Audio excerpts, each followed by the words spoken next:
Yeah, I was walking through the area we're at now, basically looking for flint to build a wall for the flower beds. Happened to look down and found a small bit of metal sticking out the ground. From that, I just picked it up, took it back to the house, cleaned it all up. We found numbers and letters on it, me thinking it might be an ammo crate or something going to Stalingrad because it had STLG. And from the research we did, found out then that it was a dog tag for a prisoner of war in Germany. After that, I got permission from the landowner to do a bit of a search, clean away all the stinging nettles, and do a search of the area. And from there, that's where I found one of the rubbish pits of the camp, a deep pit. Started digging, started to find more items, and then I started turning up coins, British and German coins. So then got further permission to go ahead and dig. Well, as I say, I'm a local historian, quite known in the village for my interest in family tree, local history research, metal detecting, that sort of thing. And so Dave contacted me last year. He'd obviously heard about me for help here on the dig, knowing how to go about doing a dig and to research from the items he's found. We knew it was an army camp. We'd found other items up near the house laying along the surface, small items, so we knew it was an army camp. We spoke to the landowner, whose father was here before him, who told us a few stories, but we didn't know at all that this was literally the rubbish bits of the camp. It was only through clearing all the stinging nettles and doing further digs. But there's so many artefacts, there's thousands of artefacts coming out of the ground. I've helped a few times doing the actual dig itself, some evenings, but a lot of it's more the background research, the dog tags that he's found, trying to research which camps the men may have came from, things like that, and different items. When he found this rather unusual object, we weren't sure what it was, and we found out it was an unusual type of hand grenade, not the normal with a pin on the outside. This has got a sealed cap, so it's a very different type. So found that out fortunately before he opened up and threw it, and boom. Unfortunately, there is live ammunition lying around. We're still picking up 303 rounds. We're still picking up American 45 caliber rounds. And then we've got the hand grenade that we had to get blown up. The hand grenade I was metal detecting up here last winter. Basically, the metal detector indicated that I got a good signal, dug down and found a water bottle. Next to the water bottle, I didn't know at the time, as I put the spade back in next to the water bottle, I hit this hand grenade.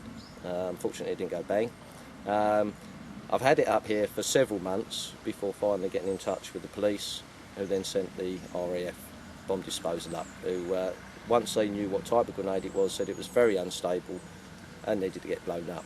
And they weren't particularly happy with me by the time I told them the story that I've been actually walking around with it, holding it next to my ear, listening to see if it will go bang on that. So and they blew that up, which left a nice crater in the actual trees, not in the ground. Obviously the first thing we found was these Stalag dog tags, which we've now got in excess of 30 of them, all different numbers, different Stalag camps.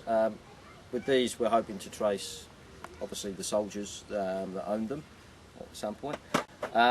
Again, another good find here was the Luftwaffe pilot's cap badge. Again, it's going to be mission impossible, but we'd like to be able to trace and find a soldier, a Luftwaffe pilot that was here, could belong to him. Then we've got the military buttons, with different types as well, and by the look of it we've got one that's a naval military button, so again we've got to look into that. Lots of military buttons suggesting uniforms thrown in the ground.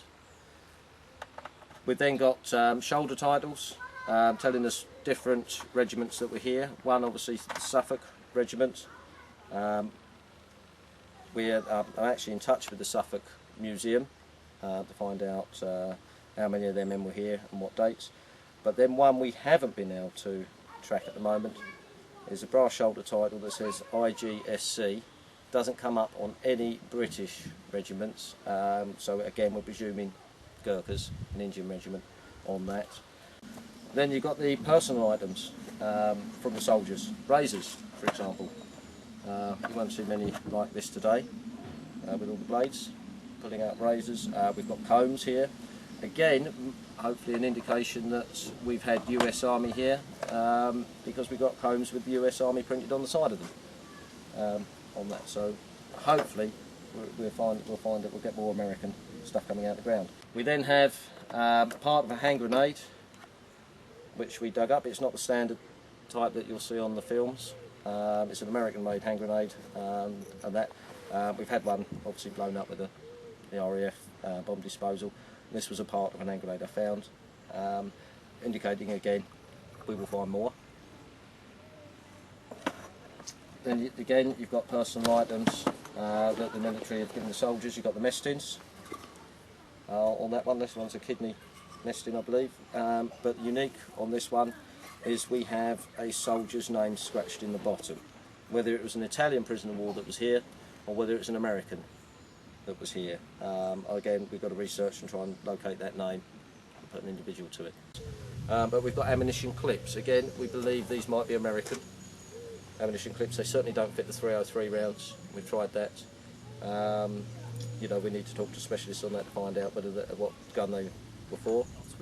We'd like to try and trace, if we can, the names of some of these dog tags, which we've got dozens of them. So that would be good to try and trace the names of these. It's going to be really difficult, bearing in mind most of the dog tags we found were Indians. And we're also hoping to trace people who lived in Much Hadham during the Second World War to get their stories, and also especially if they served in the armed services during the Second World War. And we'd like to build up a profile from them, put in a file in the village museum for future generations to see, and possibly if we get enough information to produce a booklet on this, which would be, you know, general but also including Winch's camp. I've spoken to some the locals who were young lads at the time and have told me, you know, their stories of coming up to the camp. You know, told me stories about what would have happened. In particular, you know, sort of one gentleman said about he used to come up here when the Gurkhas were here, get tins of food, go down to the railway line and open up the tins of food on the railway line. We're getting stories like that, but I haven't had any experts involved at the moment as such. No, the future is for me to keep digging. I've got quite an extensive area that I've got to search and dig still. I mean, we're looking at pits at the moment that, are they at the end of the war? Are they after the war still? Certainly with some of the contents that are coming out. There must have been more pits dug somewhere else on the camp that were here at the beginning of the war. You know, they've buried stuff somewhere else. You know, there's more equipment that have gone into pits, but we haven't located yet. So yeah, the dig will be going on. I'm at a guess at the moment, probably another 2 or 3 years. I'm a plumber, a heating engineer. I've done plenty of digging in my time for water mains, not for artefacts. How often in life do you get a chance to come and, you know, find? Okay, it's Second World War, it's recent history, but to find all of this before it's gone, and to do the research and get the stories from the people before they're gone as well.